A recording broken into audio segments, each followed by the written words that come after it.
Olá, turma! Então a gente vai dar continuidade na nossa aula.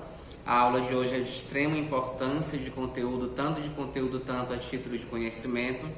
Por isso eu tomei a iniciativa de estar gravando ela e estar disponibilizando ela numa plataforma online, que é para a turma de segunda, de terça e quinta não ficar atrasada e para a turma de segunda e quarta não ficar adiantada. Então, tanto a turma de segunda e quarta quanto a turma de terça e quinta vai ter acesso a esse vídeo, e é muito importante que você assista ele com o seu conteúdo, com o seu material teórico, que eu vou disponibilizar ou já disponibilizei no grupo, tá? Então, possivelmente, se está assistindo esse vídeo é porque já está também com material, porque no momento que eu enviar esse vídeo, compartilhar o link desse vídeo no grupo, eu já vou ter disponibilizado o material teórico, que é aquelas informações que eu escrevo no quadro no começo da nossa aula, tá bom? Então tem em mãos caderno, caneta, até para você anotar as informações adicionais, e qualquer dúvida que você tenha, eu vou estar sanando essa dúvida em sala de aula. Então a gente vai começar falando sobre mistura na confeitaria. Quando a gente mistura dois ingredientes na confeitaria, tanto faz na confeitaria, na química, na gastronomia, numa cozinha, a gente pode ter uma mistura homogênea ou uma mistura heterogênea. Mistura homogênea é aquela mistura que a gente não consegue identificar mais do que uma fase. Então, se eu acrescentar açúcar na água ou se eu acrescentar sal na água, eu não vou conseguir identificar o sal naquele líquido, tá? Porque ele ficou totalmente homogêneo. Da mesma forma, se eu acrescentar um trigo, uma farinha de trigo, uma manteiga, açúcar e ovos e bater uma receita, eu não vou conseguir separar novamente o trigo, separar somente o ovo, tá separando somente determinada parte do ingrediente daquela receita. Logo, essa é uma solução homogênea. Já se eu misturar água e óleo, eu consigo enxergar mais do que uma fase, então eu vou ter uma mistura heterogênea. A gente vai falar um pouco sobre química, talvez vocês pensem que não seja importante ou que vocês não vão utilizar na confeitaria.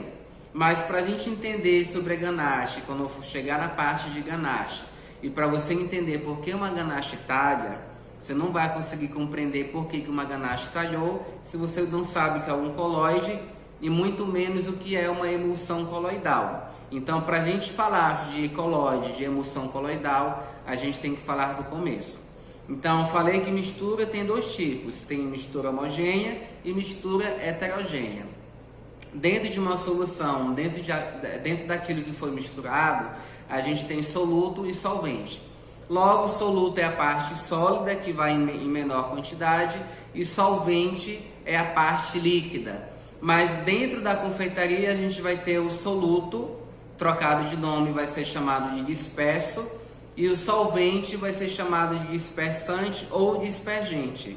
Então, soluto, entendam bem, soluto é a parte de uma mistura homogênea ou heterogênea que se encontra em menor quantidade, podendo ser sólido ou não. Normalmente é sólido, mas pode ou não ser sólido. Então, associem soluto, associem disperso com aquilo que vai em menor quantidade. E o solvente, que vai ser chamado de dispersante ou de dispergente, é a parte líquida de uma solução. Então, se eu acrescentar açúcar na água, eu vou ter uma solução homogênea, porque eu não consigo identificar mais do que uma fase, e vou ter o açúcar como disperso, que vai estar disperso em um líquido, e a água vai ser o meu líquido chamado dispersante, ok? Então, açúcar vai ser o meu disperso, que outrora era chamado de soluto, e o líquido, no caso a água, vai ser o meu dispersante, que outrora era chamado de solvente. Então, numa solução homogênea, para a gente identificar se ela é homogênea ou não, a gente identifica porque a gente não consegue separar a parte dispersa pelo método de filtração ou pelo método de centrifugação. Então, uma vez que a gente prepara uma massa de um bolo pelo método cremoso, que foi acrescentado manteiga, farinha de trigo, açúcar, a gente não vai conseguir separar o trigo passando numa peneira ou passando no coador. Da mesma forma, a gente não vai conseguir remover o trigo passando ele numa centrífuga. Então, se a gente não consegue remover, se a gente não consegue separar a parte dispersa do dispersante, a gente tem uma solução homogênea. E é isso que vai importar para a gente nessa parte de colóide. Nesse material que eu disponibilizei para vocês, vocês verifiquem que tem falando sobre suspensão, solução e colóide. Para a gente saber o que é uma suspensão, o que é um colóide, ou até mesmo o que é uma solução, eu associei pelo tamanho, tá? Então a gente associa essa classificação de uma solução pelo tamanho da partícula. Então lembrem que quando eu falei sobre a farinha de trigo, ou quando eu falei sobre o açúcar, a gente tem açúcar refinado, açúcar cristal, açúcar mascavo, e o que vai mudar, o que vai diferenciar de um para o outro é o tamanho da sua partícula. Então, açúcar cristal, eu tenho a partícula maior do que o açúcar refinado. E o açúcar de confeiteiro, chamado de grão-açúcar, eu tenho o tamanho do grão, o tamanho da partícula, menor ainda do que o açúcar refinado. Então, em uma mistura, sendo ela homogênea ou heterogênea, a partir do momento que eu tiver o tamanho dessa partícula acima de 1000 nanômetros, eu tenho uma mistura chamada de suspensão. Então, acima de 1000 nanômetros é uma partícula grande. A exemplo, eu posso estar citando terra e água. Então, se eu colocar terra na água, a terra, que vai ser meu sólido, vai ser a parte dispersa e a água vai ser a parte dispersante. Então, eu vou perceber que a terra vai ficar dispersa de forma suspendida no meu dispersante. Uma maneira clara para a gente diferenciar se aquilo é uma suspensão, porque normalmente suspensão sofre decantação. E o que é decantação? Decantação é toda vez que eu preparar uma mistura, sendo ela homogênea ou heterogênea, e a parte dispersa da minha solução, a parte dispersa da minha mistura, ela acabar indo para o fundo do meu recipiente. Eu posso citar um suco de maracujá. Então, o suco de maracujá, quando você prepara ele e deixa ele armazenado por certo tempo, você percebe que a parte sólida, a parte dispersa do maracujá, ela fica no fundo do recipiente. Logo, é uma suspensão e ela sofreu decantação. Então, toda vez que a gente utilizar algum ingrediente que sofre decantação, é porque aquele algo é uma suspensão e normalmente vem na embalagem especificando que a gente tem que agitar antes de utilizar aquele ingrediente, tá? Então, vamos citar o exemplo de um leite líquido. O leite líquido não é uma suspensão. Por isso, quando você compra o leite líquido, não vem lá na embalagem escrito para você agitar, porque ele não é uma suspensão, ele é um colóide. Então, suspensão, eu tenho tamanho da partícula grande. Um grande exemplo disso, eu posso citar areia da praia. Se a gente colocar areia da praia no recipiente com água, ela vai ficar dispersa na água e logo em seguida ela vai ficar toda no fundo do balde. Logo, se ela sofreu decantação, é uma mistura que é classificada como suspensão. Agora, se eu tenho uma solução em que o tamanho do tamanho da partícula do disperso é menor que 1 nanômetro, eu já tenho um tamanho de partícula extremamente pequeno. Então, se eu tenho uma partícula bem pequena, eu não vou conseguir separar essa parte dispersa da parte dispersante, como eu falei, pelo método de filtração e nem pelo método de centrifugação. Logo, se eu tenho o tamanho da partícula abaixo de 1 nanômetro, é uma partícula extremamente pequena, dispersa no meu dispersante. Então, eu vou ter essa mistura chamada de solução homogênea. E para mim ter uma solução homogênea, para mim ter algo que tem que ser homogêneo, que está homogêneo, logo esse algo é uma solução. Não existe solução heterogênea. A gente tem mistura homogênea e mistura heterogênea, mas a partir do momento que a gente tem uma mistura homogênea, essa mistura homogênea é chamada de solução. Então, toda vez que a gente citar algo, qualquer tipo de mistura, e chamar aquilo de solução, eu já estou falando que aquilo é uma solução homogênea. Agora, se eu tiver algo que está entre meio termo, que está maior do que 1000 nanômetros, não, que está maior do que 1 nanômetro e menor que 1000 nanômetros, normalmente ele fica ali entre 1 e 100. Então, ele vai de 1 nanômetro até 100 nanômetros, mais ou menos isso. A partir do momento que eu tiver uma partícula que ela está nesse meio termo, eu tenho algo que é chamado de coloide. Logo, a gente classifica a coloide pelo tamanho de sua partícula. Então, coloide pode ser classificado como uma partícula com uma parte dispersa de uma solução ou de uma mistura, em que o seu tamanho está compreendido entre 1 a 100 nanômetros. Tá? Então percebo que é o tamanho da minha partícula que vai classificar se eu vou ter uma suspensão, se eu vou ter uma solução homogênea ou se eu vou ter um coloide, certo? E o que vai importar mais nessa aula de hoje é a classificação do coloide, porque você consegue entender, você vai entender melhor o que é um ganache, o que é uma ganache.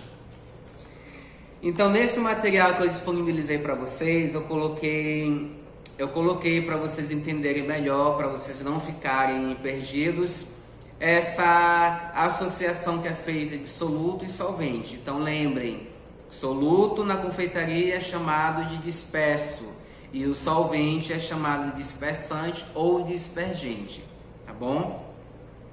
E essa classificação de suspensão, de solução homogênea ou de coloide se dá pelo tamanho da partícula do disperso, que ele pode ser sólido ou não. Eu coloquei uma tabela para vocês, uma tabela que ela classifica espuma sólida, emulsão e emulsão sólida, e também classifica o gel. Então entendam bem, para a gente classificar uma espuma, eu tenho aqui alguns exemplos só para nossa área, só dentro da confeitaria, porque eu poderia citar vários outros, mas eu citei apenas aquilo que a gente vai trabalhar dentro da confeitaria, o que é importante para a gente entender. Então, espuma, toda vez, percebo nessa tabela que a gente tem gás mais líquido e mais do lado a gente tem chantilly. Então, significa que uma espuma é um gás que está disperso em um líquido. Toda vez que eu tiver um gás que está disperso em um líquido, eu tenho uma espuma. Então, compreendam, disperso, eu posso classificar como disperso aquilo que está em menor quantidade e dispersante aquilo que está em maior quantidade. Então, toda vez que eu tiver um gás em menor quantidade que estará disperso em um líquido que está em maior quantidade, eu tenho uma espuma. E um exemplo que eu coloquei do lado é o creme chantilly. Então, o creme chantilly é um líquido à base de creme de leite ou de creme vegetal. Então, toda vez que a gente bate esse líquido, bate esse creme vegetal, a gente está incorporando o ar nesse creme. Então, no momento que eu incorporo o ar nesse creme, eu estou incorporando gás, porque o ar é um gás. Então, se eu tiver um gás incorporado em um líquido, eu tenho um coloide chamado de espuma, certo? Isso é uma espuma. Agora eu coloquei também espuma sólida. Espuma sólida é quando tivermos um gás disperso em um sólido. A exemplo, eu citei o marshmallow. Então, lembre do marshmallow que normalmente se compra no Cantinho Doces pacote? Aquilo é um coloide do tipo espuma sólida, porque eu tenho um gás que vai estar disperso em um sólido, tá? Então, aquilo é uma espuma sólida. É uma espuma sólida porque ela é mais firme do que a espuma que não é sólida, certo? O gel, a gente pode classificar o gel como um sólido disperso em um líquido. Então, se eu tenho um sólido que está em menor quantidade, disperso em um líquido que está em maior quantidade, aquilo eu chamo de um gel, tá? E esse gel eu citei aqui como exemplo a gelatina e geleia de frutas. Então percebam, a gelatina é de origem animal, então ela é sólida. A gelatina incolor, tanto a incolor sem sabor, tanto a com sabor, ela é sólida. Então se eu pego a gelatina que está sólida e coloco numa água, eu vou ter um sólido que vai estar disperso numa água e aquilo vai se transformar em um gel, tá? A exemplo disso, citei a gelatina. Então, a gelatina, percebo que ela é um disperso que está na forma sólida e toda vez que eu acrescentar esse disperso no dispersante, eu vou ter algo chamado de gel. Como resultado vai ser um gel e isso é um colóide. Colóide também a gente pode identificar um colóide porque ele não tem um estado físico da matéria bem definido. Ele não é totalmente sólido, não é totalmente líquido, não é totalmente gás. Então toda vez que eu tiver um estado físico da matéria que não esteja totalmente bem definido, eu também posso classificar isso como um colóide, além do tamanho de sua partícula. Já uma emulsão é um líquido que vai estar disperso em outro líquido, tá? Exemplo disso, citei a ganache e a maionese. Então, a maionese é feita com leite, feita com azeite, com óleo, com água, que estão em estado físico da matéria líquida. Então, percebo que a maionese é feita com óleo e água. Só que a gente tem um creme totalmente homogêneo na maionese. A gente não tem um creme que vai estar heterogêneo, que a gente vai conseguir enxergar mais do que uma fase. Mas lembrem que a água não se mistura com óleo. Então, por que no caso da maionese eu tenho uma mistura homogênea, sendo que ela leva óleo e água? Porque a gente tem a presença de um emulsificante. Por isso que no preparo de uma maionese se pede a presença de um ovo, devido à ceticina do ovo, que é um agente emulsificante, e lembre, como eu falei na aula passada, na aula anterior, que emulsificar significa unir que não se une. Então, toda vez que eu tiver algo que não se mistura, eu posso acrescentar um emulsificante e tornar aquilo mais homogêneo, tornar aquilo mais cremoso, com a presença de um emulsificante. A gente pode acrescentar uma colher de sopa, dependendo da quantidade de uma massa de bolo, em uma massa de bolo massa amanteigada, do tipo massa amanteigada. Então, toda vez que eu acrescento emulsificante para bolo, que é aquele emulsificante em pó, numa receita de bolo, eu tenho uma receita mais homogênea, porque a função do emulsificante é unir quem não se une. Então, se eu acrescentar água e óleo num copo, ele não vai se misturar. Agora, a partir do momento que eu acrescentar emulsificante dentro daquele copo, eu vou ter uma solução homogênea. Porque a função do emulsificante é essa, justamente unir quem não se une, e quando ele faz essa reação de unir todo mundo, a gente tem um creme homogêneo, bonito, a exemplo sorvete, que fica bem cremoso, da maionese, que fica bem cremosa, porque a gente tem a presença ali de emulsificante. Então, uma emulsão é a mistura de dois líquidos, sendo que um é o disperso e o outro é o dispersante. No caso da ganache, a ganache é feita com cobertura, pode ser feita com cobertura ou pode ser feita com chocolate nobre. Então, toda vez que eu preparar uma ganache que foi feita com chocolate nobre ou com cobertura, aquilo é uma emulsão. Porque lembrem que o chocolate tem a gordura. Sendo o chocolate nobre ou não sendo, ele tem a gordura, que pode ser a manteiga de palma, pode ser a manteiga de cacau ou pode ser a gordura hidrogenada. E a gordura não se mistura com a água. Mas da ganache, quando se prepara uma ganache que você não errou na ganache, você acertou no ponto da ganache, você tem um creme perfeito, bem aveludado, bonito e bem homogêneo. Só que teoricamente não era para ter, porque a gente tem a presença de água e tem a presença de uma gordura que não se mistura. Mas eu tenho uma emulsão coloidal. E é importante a gente saber isso na parte da ganache, porque a gente compreende por que a gente não pode colocar o creme de leite num chocolate derretido muito quente. Eu vou falar mais à frente um pouco mais sobre ganache, mas eu vou parar por enquanto por aqui nessa parte de emulsão. Então, novamente, emulsão, eu vou ter um líquido que vai estar disperso em outro líquido. Então, eu vou ter um líquido em menor quantidade que vai estar presente em outro líquido que vai estar em maior quantidade. A exemplo, eu citei a maionese e a ganache. E uma emulsão sólida é um líquido que vai estar disperso em um sólido. A gente pode citar também, eu não coloquei aqui a gelatina, mas eu posso citar como exemplo a gelatina. Eu citei aqui a manteiga e queijo, mas eu poderia citar novamente a gelatina, porque entendam, uma emulsão sólida é um líquido que vai estar disperso em um sólido. Então imaginem só, se eu pegar uma pequena quantidade de água e acrescentar na gelatina, incolor e sem sabor, sólida, eu vou ter algo que vai endurecer e vai ficar sólido. Logo, isso é uma emulsão sólida. Então lembre que no primeiro exemplo do gel, eu tenho a gelatina, que vai estar em menor quantidade, que vai estar dispersa em um líquido. Já nesse segundo exemplo, que também entra a gelatina, eu tenho um líquido que vai estar em menor quantidade, que vai estar disperso em um sólido. Eu também posso citar a gelatina, porque a gelatina ela é sólida, mas toda vez que eu tiver pouca gelatina, vou falar aqui de uma linguagem popular para que vocês entendam. Então, se eu tenho pouca gelatina e acrescento em bastante água, eu tenho um gel.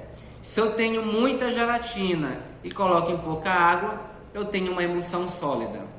Eu até citei o exemplo do bolo da Pinap na última turma, porque o bolo da Pinap é um bolo de pasta americana que se fazia há uns anos atrás, estava na moda. Então, que a gente colocava a Pinap na frente desse bolo, e para dar aquele efeito do chiclete que ficava na frente do bolo da personagem, a gente fazia com gelatina. Então eu botava bastante gelatina em pouca água, tingia aquela mistura com corante líquido e banhava dava 2 ou 3 banhos em balão, tá? E depois de 24 horas eu espocava esse balão e a gelatina ficava totalmente sólida. Então, nesse caso, é o exemplo de uma emulsão sólida. Dessa tabela aqui é muito importante que a gente foque, que a gente entenda mais essa parte de emulsão líquida com líquido.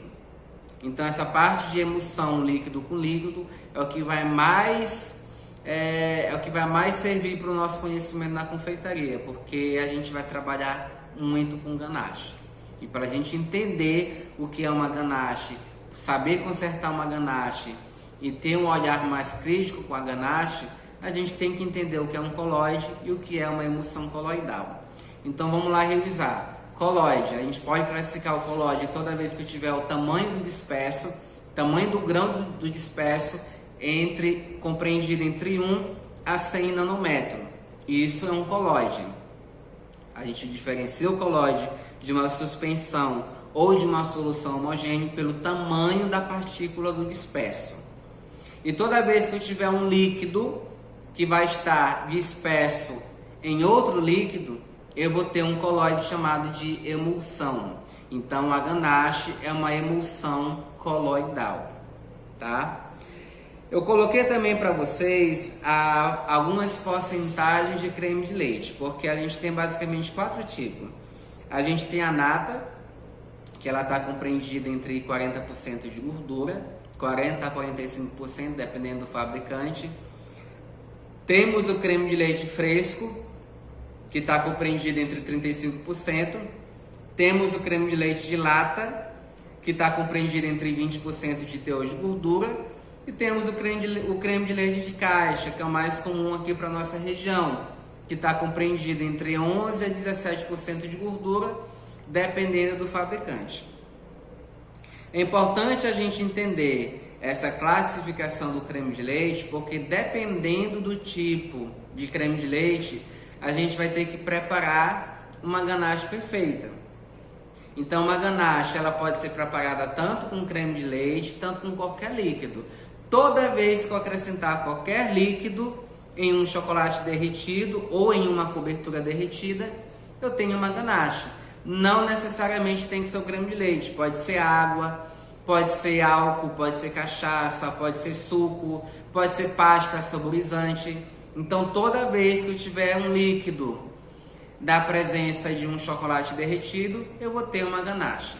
Mas é importante a gente saber essa classificação do creme de leite, porque quanto maior o teor de gordura numa ganache feita de chocolate meio amargo, eu vou ter uma ganache mais aveludada. Para a gente entender mais sobre a ganache, é importante eu voltar na primeira aula que eu ministrei para vocês, que foi a classificação das barras de chocolate. Então lembrem que a gente tem a barra branca, temos a barra ao leite, temos a barra meio amarga e temos a barra amarga. Então a gente tem 4 classificações. Essa classificação se diz respeito à porcentagem, ao teor de cacau que eu vou ter. Então quanto mais cacau, eu tenho uma barra mais amarga. Quanto menos cacau, eu tenho uma barra mais adocicada, tá? Então, se eu trabalhar com chocolate nobre meio amargo, é de extrema importância que eu trabalhe com um creme de leite com uma porcentagem de gordura maior. Agora, se eu trabalho com uma barra ao leite, com uma barra de chocolate branco, é importante que eu trabalhe com uma porcentagem de gordura do creme de leite menor. Aí vocês vão entender que a receita de ganache de chocolate meio amargo não é a mesma receita de ganache de chocolate branco.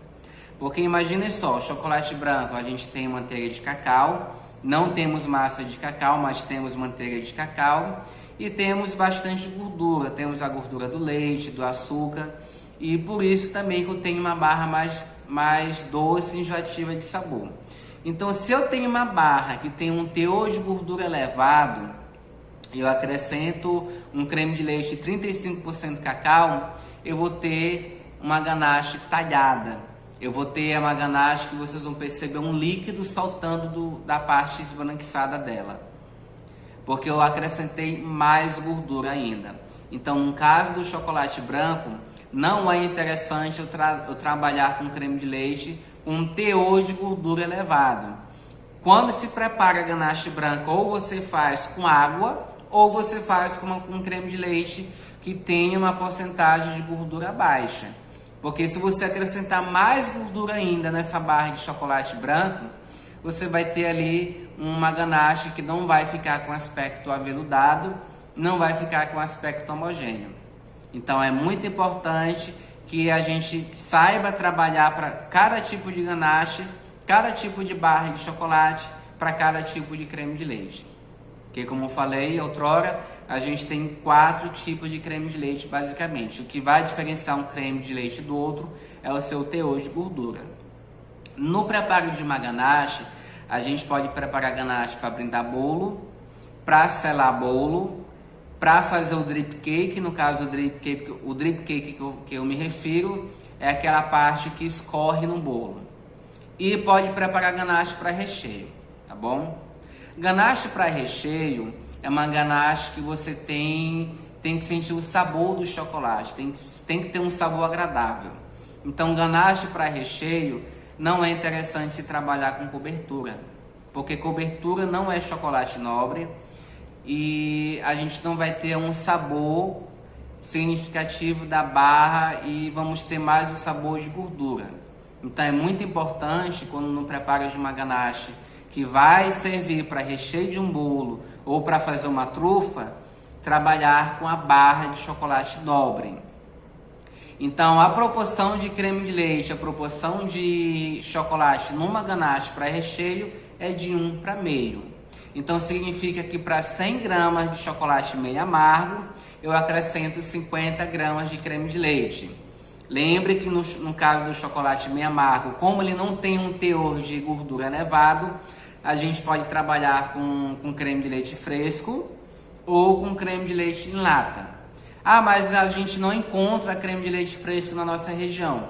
Basta você comprar lata, basta você comprar a nata que você encontra no Mateus. Você compra a nata, que ela tem 40% de gordura, e você acrescenta 20% de leite líquido. Então, quando você acrescenta leite líquido, lembre qual é a porcentagem do leite líquido? Somente 3%.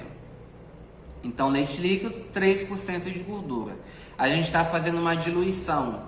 A gente está diminuindo a concentração de gordura da nata. Então, se a gente está diminuindo, a gente está transformando a nata em creme de leite fresco, 35% gordura.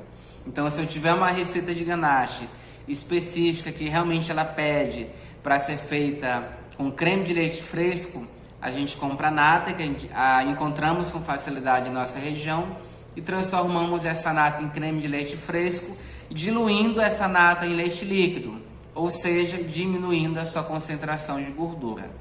Então, no caso específico da barra de chocolate nobre meio amargo ou da cobertura meio amarga, é interessante trabalhar com uma porcentagem de gordura maior, mas não significa que não dá para fazer com creme de leite 17%. Dá, mas se a gente preparar uma ganache que foi feita com creme de leite 17% e outra ganache que foi feita com creme de leite fresco ou com creme de leite em lata 20%, a gente vai perceber que a que foi feita com 20%, a que foi feita com um teor de gordura mais elevado, ficou com uma textura mais aveludada, mais lisinha. Então, barra de chocolate meio amarga, a gente se trabalha, no caso, para fazer recheio de ganache, a gente trabalha numa proporção de uma parte de chocolate para meia parte de creme de leite. Citei como exemplo 100 gramas. Então, 100 gramas de chocolate nobre, 50 gramas de creme de leite. Se for 500 gramas de chocolate nobre, 250 gramas de creme de leite, tá? Então, essa é um tipo de ganache que vai servir para recheio. Ganache para brindar bolo é uma ganache que você tem que ter algo mais firme, mais consistente. Não é aquela coisa que você vai comer no bolo. A função dela principal é estruturar um bolo. Então, uma ganache que tem a função para brindar um bolo, você já pode fazer essa ganache com cobertura meio amarga. Então, lembre que a ganache para recheio, a gente fez essa ganache com chocolate nobre. Quando se preparar uma ganache para brindar um bolo que vai receber a pasta americana, é interessante se trabalhar com a cobertura, tá? Então, se trabalha com a cobertura numa proporção de 5 partes da cobertura meio amarga para uma parte de creme de leite. Então, se eu vou preparar 500 gramas de cobertura derretida, eu acrescento 100 gramas de creme de leite. Se eu vou preparar uma ganache para brindar bolo de 1 kg de cobertura derretida, eu acrescento 200 gramas de creme de leite para mim preparar uma ganache. E é muito importante no preparo de ganache, independentemente se é para brindar, se é para recheio ou se é para escorrer, é muito importante em que não ocorra o choque térmico. Choque térmico é eu acabar de derreter o meu chocolate que está quente. Quando você derrete um chocolate em banho-maria ou no micro-ondas, você tem aproximadamente 55 graus, então ele está quente. E se você acrescentar o creme de leite que está em temperatura ambiente nesse chocolate quente derretido, vai ter um choque térmico. E esse choque térmico vai acabar separando aquele líquido que estava separado. Porque lembre que uma ganache é uma emulsão coloidal e o conceito de uma emulsão é a mistura de dois líquidos immiscíveis que não se misturam, mas que estão unidos. Líquido immiscível é aquele líquido que não tem a capacidade de se misturar com outro. E isso é uma ganache, porque creme de leite e gordura vão estar ali misturados de forma homogênea. Então, toda vez que eu pegar essa ganache, esse chocolate derretido, e acrescentar o creme de leite frio em temperatura ambiente ou numa temperatura diferente, mais elevada ou menos elevada do que a cobertura, do que a barra de chocolate nobre, eu vou ter um choque térmico. E esse choque térmico vai separar os dois líquidos que estavam unidos. Quando ele separa esses dois líquidos, eu estou quebrando a minha emulsão. A partir desse momento eu quebrei a emulsão. Então, tá vendo como é importante saber o significado de uma emulsão? Porque se eu não souber o que é uma emulsão, se eu não souber o que é um colóide, eu não vou entender por que minha ganache talha. Mas calma que toda vez que você talha a sua ganache, você pode recuperar, você consegue recuperar. Porque se uma ganache é uma emulsão de dois líquidos immiscíveis e eu talhei essa ganache, eu quebrei essa emulsão, eu posso uni-los novamente através de movimento frenético. Então eu posso pegar um fouet de alumínio e mexer bem, ou eu posso bater essa ganache talhada na batedeira, que aí eu vou unir novamente o creme de leite com o chocolate derretido. Mas para que você não tenha que resgatar uma ganache, não tenha essa dificuldade de recuperar uma ganache, é importante que você não dê choque térmico na ganache. Então, chocolate derretido, você tem que esfriar ele. Você não pode acrescentar o creme de leite num chocolate derretido quente. Não importa se é para recheio, se é para brindar bolo, se é para fazer drip cake, não importa. Não pode ocorrer o choque térmico em uma ganache, porque a partir do momento que ocorre o choque térmico, você talha a sua ganache. Então, é muito importante em que a temperatura do chocolate derretido esteja basicamente igual à temperatura do creme de leite. Se a temperatura do creme de leite estiver muito elevada ou bem abaixo da temperatura do chocolate derretido, você vai quebrar essa emulsão. E toda vez que você quebra essa emulsão, você tem como resultado uma ganache com aspecto talhado, tá? Lembre que talhar significa quebra de uma emulsão coloidal. E o que é uma emulsão? A parte líquida dispersa em outro líquido. Logo eu vou ter o creme de leite como disperso, que vai estar em menor quantidade, e eu vou ter o chocolate derretido como dispersante, que vai estar em maior quantidade. Então essa é a ganache para brindar bolo, numa preparação de 5 partes de chocolate, no caso 5 partes de cobertura, para uma parte de creme de leite. Então, se eu tenho meia barra de cobertura, se eu tenho 500 gramas de cobertura meio amargo, eu acrescento 100 gramas de creme de leite. Essa é uma ganache para brindar bolo. Para quem não sabe o que é brindar, a gente vai aprender isso na prática. Mas a brindagem ela serve para dar uma estrutura maior para um bolo e ela está preparando o bolo para receber a pasta americana. Então, além dela dar mais firmeza, além dela estar estruturando o seu bolo, ela está preparando o bolo para receber a pasta. Porque se o meu bolo não está brindado, se o meu bolo não está com a ganache, no momento que eu for jogar essa pasta em cima desse bolo, ela vai pegar todas as imperfeições do bolo, vai ficar com celulite, vai ficar com barriga, então eu não vou ter um bolo perfeito. Então para o meu bolo com pasta ficar perfeito, bem lisinho, é importante que a gente brinde esse bolo. Essa é a ganache para brindar. Ganache para escorrer, para dar o efeito daquele bolo drip cake, normalmente feito em tortas de vitrine, que eu uso muito para tortas. A gente prepara uma ganache na proporção de uma parte de chocolate ou uma parte de cobertura para para a mesma quantidade de creme de leite. Então, exemplo, se eu tenho 100 gramas de cobertura derretida, eu acrescento a mesma quantidade de creme de leite, 100 gramas. Se eu tenho meio quilo de cobertura derretida, eu acrescento meio quilo de creme de leite. Essa é ganache para escorrer, para dar ponto de escorrer, para fazer aquele bolo de cake. Eu não uso ganache para escorrer. Eu falei na última turma que para dar esse efeito drip cake numa torta ou em um bolo, eu somente derreto a cobertura, derreteu a cobertura derretida, coloco dentro de saco de meio quilo e coloco na quina do bolo. E essa cobertura ela vai escorrendo na lateral do bolo e vai dar aquele efeito drip cake. Mas quem não quiser fazer dessa forma, essa é a receita de uma ganache para ponto de escorrer. Uma parte de chocolate para uma parte de creme de leite. Ganache para ponto de escorrer, ela pode ser feita tanto com chocolate nobre, tanto com cobertura, fracionada ou hidrogenada. Então lembre, ganache para recheio é muito importante que seja feita com chocolate nobre, porque o cliente vai comer, a pessoa vai consumir aquilo, vai comer em uma quantidade maior. Então ela tem que sentir o sabor. Então se ela tem que sentir o sabor, tem que preparar uma ganache feita realmente com chocolate nobre. Ganache para brindar bolo, a gente pode fazer com nobre, mas é interessante para a nossa região que seja feita com cobertura, porque eu vou ter uma ganache mais firme e vou ter uma precificação, vou ter um custo do bolo menos elevado, porque se eu fizer uma ganache com chocolate nobre, eu estou elevando mais, eu estou aumentando o custo do meu bolo. Então, eu estou vendo o bolo por 70, por 80 reais o quilo do bolo, é totalmente inviável eu preparar uma ganache de chocolate nobre para brindar um bolo.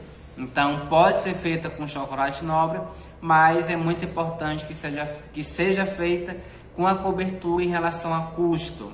Tanto em relação ao custo, tanto em relação ao ponto dessa ganache, porque eu vou ter uma ganache mais firme, sendo feita com cobertura, ao invés de chocolate nobre. E a ganache para ponto de escorrer, eu tenho uma ganache que eu posso fazer tanto com nobre, tanto com cobertura, não importa. A questão de fazer com nobre, a questão de fazer com a cobertura é mais a questão do custo. Então, se eu tenho uma torta, que eu vendo essa torta por um preço abaixo, ou um preço promocional, também é inviável eu fazer uma ganache com chocolate nobre. Só é muito importante fazer ganache com chocolate nobre a partir do momento que você faz uma ganache para recheio, ou que você faz uma trufa. Eu disponibilizei um material, que também eu vou disponibilizar para vocês, esse material, que é um material que fala sobre bombons e trufa. Então, trufa não é bombom recheado. Trufa é uma coisa, bombom recheado é outra. E nesse material eu falo, porque trufa é uma ganache. Eu tenho uma bola, até tem a receita da trufa nesse material. Então, a trufa tem uma bola de ganache que vai ser banhada em um chocolate derretido. Isso é uma trufa. Agora, se eu tenho chocolate derretido moldado em uma forma, normalmente em uma forma de acetato, e recheado posteriormente, coberto com uma cobertura derretida ou chocolate derretido, eu tenho um bombom recheado, tá? Isso não é trufa. Trufa é feita com ganache. Então, toda vez que eu fizer uma bolinha de ganache, que normalmente é feita com licor, eu pego essa bolinha e banho essa bola de ganache ou no chocolate derretido ou na cobertura derretida, eu tenho uma trufa que foi feita com ganache. E o bombom recheado, ele é feito com um chocolate derretido que vai estar sendo moldado em uma forma de acetato e posteriormente recheado. Então, saibam diferenciar a trufa para o bombom. Bombom recheado é uma coisa, no caso bombom caseiro é uma coisa e trufa é outra coisa. Então, aqui a gente encerra essa parte de emulsão coloidal. Eu espero que tenham entendido. Qualquer dúvida, podem voltar no vídeo ou pode também estar me perguntando em sala de aula. Eu vou falar agora sobre agente espessante dentro da confeitaria. O agente espessante na confeitaria é muito importante quando você vai preparar um creme belga, quando você vai preparar um creme pâtissier, um creme de confeiteiro, para você entender como que funciona o espessamento desse creme. Ou até para você preparar também qualquer outro tipo de creme e poder criar. Agente espessante é aquilo que vai espessar o seu creme, que vai dar firmeza, que vai dar consistência. A gente pode estar dando essa consistência para o recheio de duas formas. Adicionando carboidrato, polissacarídeos, ou adicionando proteína. Amido, fécula, goma são exemplos de carboidrato. Então, toda vez que eu adiciono esses carboidratos em um recheio de leite condensado e levo no fogo, eu vou ter um recheio que vai ficar firme, porque eles agem como agente espessante. Então, toda vez que eu pegar o amido de milho, pegar a maisena, colocar no leite condensado e levar para o fogo, eu vou ter um recheio que vai ficar firme por dois motivos. Primeiro motivo, pela presença de um sólido, porque o amido é um sólido. Então, se eu estou acrescentando um sólido em um líquido, eu vou ter algo que vai ficar mais espesso. E o segundo grande motivo é que a gente vai ter que as células, as partículas da maisena, do amido, tá? Estou falando maisena para vocês entenderem melhor. Mas as partículas do amido, elas têm a capacidade de aprisionar partículas de água. Então, toda vez que eu pegar o amido e adicionar em um líquido, esse amido vai aprisionar as partículas de água, deixando aquele creme, deixando aquela mistura mais espessa, mais firme, mais consistente. E toda vez que eu levar essa mistura ao fogo, essas partículas do amido, elas se multiplicam e têm a capacidade cada vez mais de aprisionar partículas de água. Então, eu vou ter cada vez mais um creme mais espesso, mais firme, mais consistente, tá? Então, amido de milho, ele espessa um creme, espessa um recheio, tanto pela sua presença física, tanto pelo seu poder de aprisionar partículas de água. Isso daqui é um carboidrato polissacarídeo. Também poderia citar o exemplo de fécula de batata e o exemplo de goma, mas o mais comum é o amido de milho. Já a proteína, a gente pode citar como exemplo ovos, no caso a gema, que vai importar para a gente, que é uma proteína, e gelatina, que é uma proteína de origem animal. Tanto o ovo, tanto a gelatina, origem animal. É importante a gente saber que são de origem animal, porque eu vou compreender que eu não posso fazer um bolo vegano adicionando nem ovos nem gelatina, porque produto vegano não pode conter nada de origem animal. Então, se não pode conter nada de origem animal, não posso acrescentar gema. Também, da mesma forma, não posso acrescentar gelatina. Então, o ovo, a gema do ovo e a gelatina são proteínas. Toda vez que eu acrescentar uma proteína em um recheio e levo isso no fogo, ele também tem o poder de deixar aquilo mais firme, mais consistente. É por isso que a gente tem um pudim firme. Pudim é feito com gemas. A base do pudim é gema, porque é a gema que vai dar consistência para ele, tanto a gema, tanto a clara, que também é proteína. Então é o ovo que vai dar consistência para o pudim. O falso pudim que o pessoal fala não é feito com proteína. No caso o falso pudim que não é feito sendo ovos a sua base, é feito com gelatina ou é feito com amido. Esse é chamado falso pudim, porque se eu não tenho um ovo para espessar o pudim, eu tenho que ter algum outro ingrediente que tenha essa mesma função.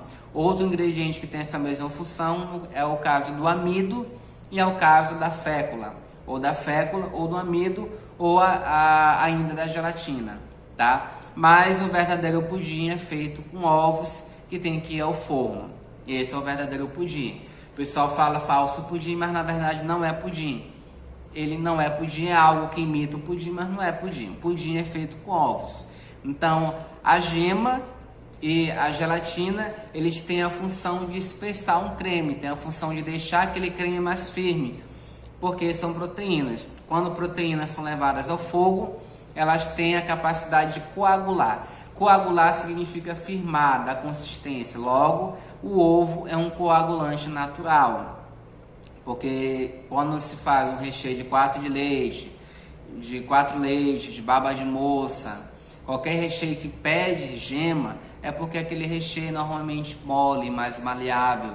Então, para que ele fique mais firme, para que ele fique mais consistente, a receita acaba pedindo gema, que tem essa função de dar consistência. Então, para a gente espessar um creme, para a gente espessar um recheio, existem duas formas. Primeiro método de carboidrato e polissacarídeo, adicionando carboidrato em um leite condensado ou adicionando proteína no leite condensado. Um exemplo de um carboidrato é a goma, fécula e amido. São exemplos de carboidrato. Exemplos de proteína são os ovos e a gelatina. Então a gente tem essas duas formas que a gente consegue espessar um creme. Mas se você não quiser adicionar nem carboidrato e nem proteína, também existem outras formas. Porque vocês percebem que o brigadeiro branco, pelo menos o meu brigadeiro branco, ele não leva maisena, assim também como não leva proteína. Mas ele fica firme. Por que ele fica firme? Pelo método de redução. Reduzir significa você levar um líquido para o fogo e reduzir a sua capacidade. Então você vai, toda vez que leva um leite condensado ao fogo e mexe, você engrossa aquele recheio, engrossa aquele creme pelo método da redução.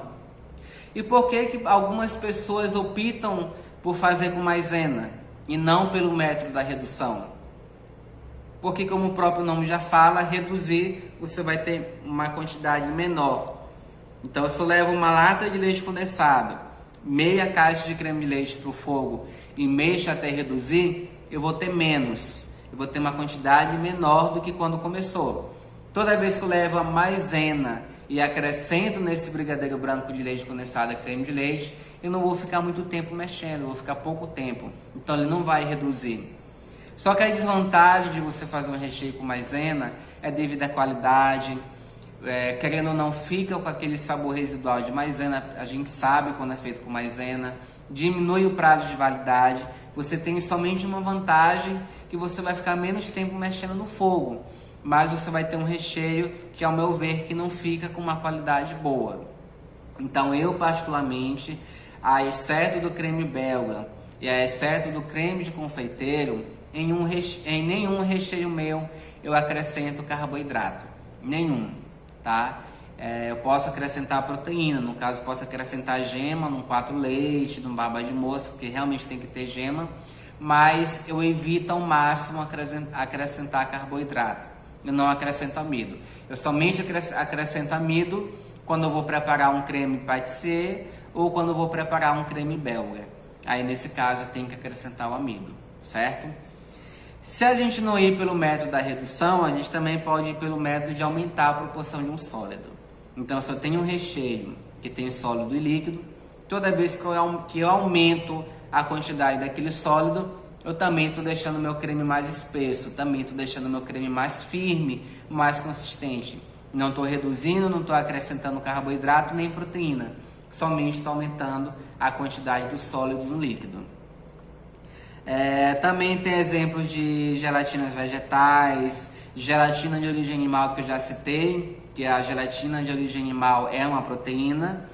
Sólido cozido, como purê de batata, mas isso daqui não é tão interessante para a gente na confeitaria, é usado mais na gastronomia, que é para você espessar molhos, tá? Mas a gente não vai trabalhar com essa parte. E por último, a gente também pode espessar um creme, pode espessar um recheio pelo método do resfriamento. Então, toda vez que a gente faz um recheio, vocês percebem que quando ele está quente, quando ele está no fogo, ele está no ponto. E quando ele esfria, ele está no outro ponto. Ele está num ponto mais firme, mais consistente. Então, o método do resfriamento também é um método para você deixar aquilo mais firme. É no caso do pudim. Quando você assa o pudim, você não pode desformar aquele pudim quente, porque você vai acabar quebrando. Ele está mais frágil, ele está mais delicado. Mas a partir... Bom, o vídeo acabou cortando, mas a gente parou na parte do pudim. Então a gente pode estar espessando o pudim pelo método do resfriamento. Por esse motivo que quando a gente vai desenformar o pudim, tem que desenformar ele frio, porque quando ele está frio, ele está mais firme. Então aqui a gente encerra essa parte de espessante. Então vamos falar rapidamente sobre a manteiga de cacau. A manteiga de cacau, ela tem 6 formas cristalinas, como ela está representada nessa tabela. Então nessa tabela a gente tem 6 polimorfos, 6 formas cristalinas na manteiga de cacau, sendo a forma número 1 mais estável, mais instável, e a forma número 6 o mais estável. Basicamente, as formas do número 1 até a forma número 4, você chega nessas formas sem fazer qualquer tipo de movimento, sem fazer a famosa têmpera, sem fazer a temperagem adequada no chocolate derretido. Então, quando você manuseia o chocolate derretido de forma errada, você derreteu, e logo em seguida você vai ali fazer um bombom recheado, você está trabalhando de forma errada. Então você vai estar numa forma cristalina número 2, número 3 ou número 1. Assim também como na número 4. Então você vai ter um trabalho que vai ficar extremamente delicado, porque vai derreter fácil. E para a gente aumentar esse ponto de fusão, quando você aumenta o ponto de fusão, significa que você está dando mais resistência, uma estabilidade maior para que aquele chocolate não derreta facilmente. Então, para aumentar esse ponto de fusão da manteiga de cacau, você tem que fazer a têmpera, tem que fazer a temperagem. E o método que eu faço é pelo método da bancada. Eu jogo o chocolate derretido na bancada de granito, começo a trabalhar com esse chocolate até ele resfriar. Quando ele resfria, ele fica opaco, ele perde aquele brilho. Aí ele vai estar pronto para ser utilizado para fazer o bombom, para fazer um ovo de Páscoa. E para se chegar na forma cristalina número 6, basta você pegar o chocolate que já passou pelo processo de temperagem e armazenar ele por 4 meses. Então posso fazer um bombom, posso fazer um ovo da Páscoa e armazenar esse ovo por 4 meses, e ele vai ter uma estabilidade maior, porque eu vou aumentar o ponto de fusão dele. Então percebam essa tabela, se identifiquem com ela e percebam um ponto de fusão dela. Então, quanto maior o ponto de fusão, mais estável. Quanto menor o ponto de fusão, mais instável ele fica. Ele tem uma estabilidade maior quando o ponto de fusão está maior, porque ponto de fusão significa a passagem do estado sólido para o estado líquido. Então significa que o meu trabalho, que o meu ovo de Páscoa, ele não vai derreter facilmente na forma cristalina número 6, porque vocês percebem que na forma cristalina número 6 é de 36,3 graus e na forma cristalina número 5 é de 33,8 graus. Então as duas formas mais estáveis da manteiga de cacau é a número 5 e a número 6. Consigo chegar na número 5 através do método da temperagem e consigo chegar na forma cristalina número 6 armazenando a forma cristalina número 5. E você somente vai trabalhar com a temperagem somente se vai utilizar somente o chocolate derretido. Tá? Isso daqui não é válido para ganache, da mesma forma como não é válido para cobertura, porque cobertura não tem manteiga de cacau. Isso daqui só é válido se você vai fazer um trabalho em que leva somente o chocolate derretido. E quando se fala chocolate, estou falando do chocolate nobre, tá bom? Turma, nossa aula está encerrada. Assistam a aula e qualquer dúvida podem me perguntar presencialmente na sala de aula, que eu vou estar sanando a dúvida de vocês, tá bom? Obrigado, até a próxima aula.